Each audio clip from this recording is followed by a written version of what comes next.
जय श्री हरि विष्णु। राधे राधे दोस्तों, आपका मेरे चैनल में स्वागत है। आज हम आपके लिए फिर से एक पौराणिक कथा लेकर आए हैं कि वदान्य ऋषि की कन्या से विवाह। महाभारत अनुशासन पर्व के दान धर्म पर्व के अंतर्गत अध्याय 21 में अष्टावक्र का वदान्य ऋषि की कन्या से विवाह का वर्णन हुआ है। युधिष्ठिर और भीष्म के बीच हुई वार्तालाप।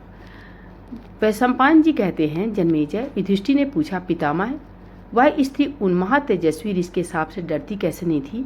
वे भगवान अष्टावक्र किस तरह वहां से लौटे थे, ऐसा मुझे बताइए। भीष्म जी ने कहा, राजन सुनो। अष्टावक्र ने उस स्त्री से पूछा, तुम अपना रूप बदलती क्यों रहती हो? बताओ।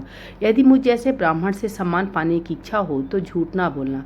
स्त्री बोली, ब्राह्मण, श्रोमण, स्वर्गलोक हो या मृत्युलोक, जिस किसी भी स्थान में स्त्री और पुरुष निवास करते हैं वहां उनमें परस्पर संयोग की यह कामना सदा बनी रहती है।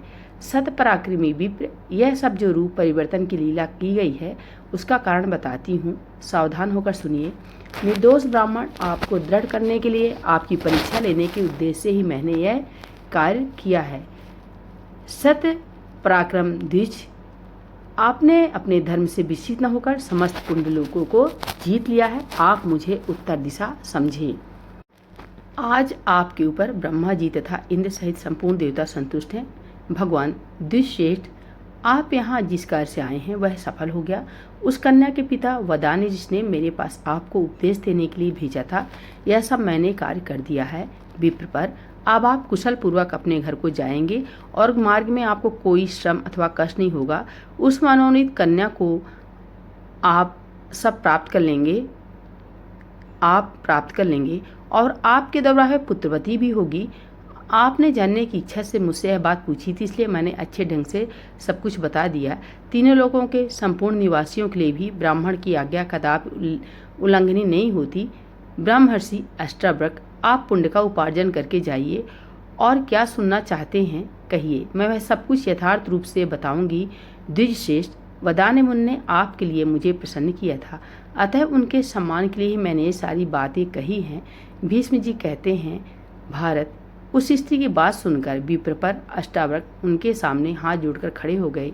फिर उसकी आज्ञा ले पुनः अपने घर को लौट आए।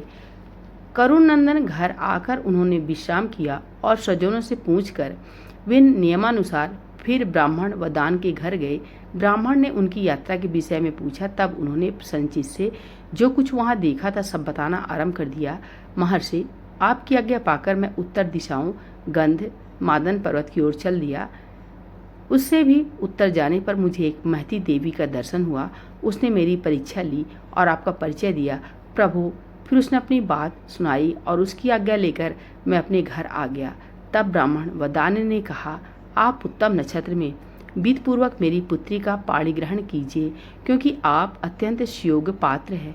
भीष्म जी कहते हैं, प्रभु, तदंतर तथास्तु कहकर परम धर्मात्मा अष्टावक्र ने उस कन्या का पाणी ग्रहण किया।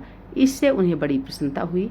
उस परम सुंदरी कन्या का पत्नी रूप में दान पाकर अष्टावक्र मुनि की सारी चिंता दूर हो गई और वे अपने आश्रम में उनके साथ आनंद पूर्वक रहने लगे।